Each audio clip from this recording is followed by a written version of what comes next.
All right, let's talk about something fascinating. Dark psychology in conversation. Now, this isn't going to be some vague, fluffy self-help talk. Nope. We are diving straight into the real-world techniques, the powerful stuff that works on a subconscious level. So you ready? Let's pull back the curtain and see what's really going on. So let me ask you this. Could these techniques already be at play in your life?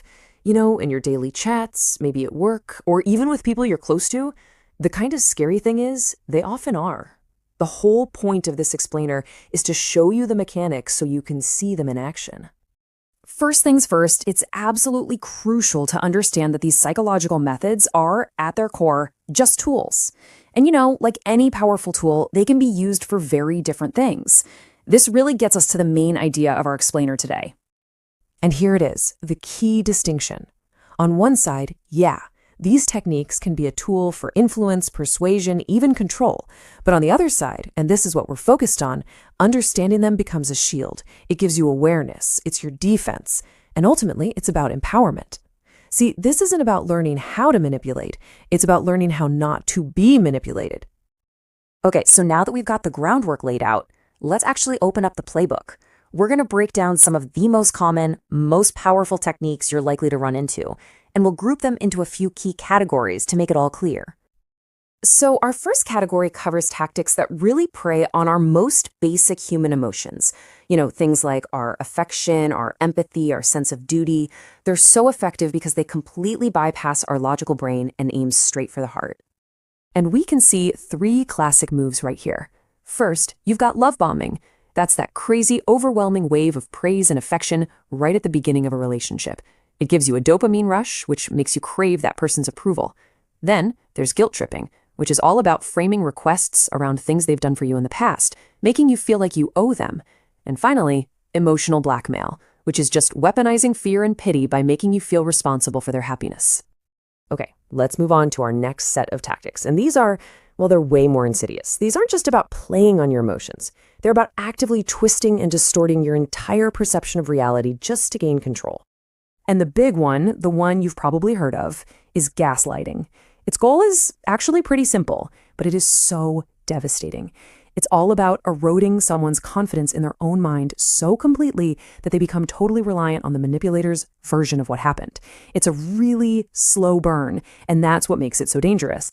And this quote, it's a perfect textbook example of how it works. This little phrase doesn't just disagree with you. It completely invalidates your entire emotional response. It subtly hints that the problem isn't what happened, the problem is you and how you're seeing it.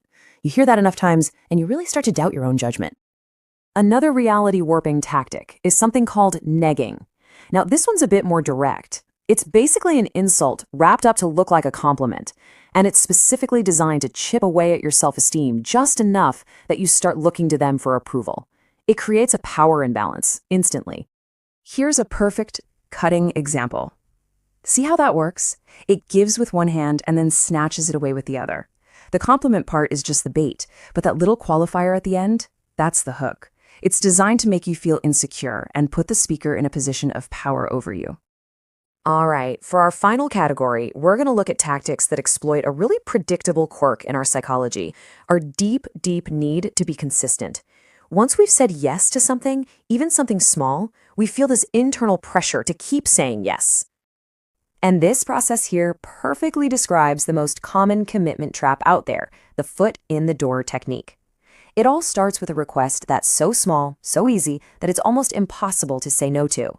But once you've agreed, you've psychologically opened that door.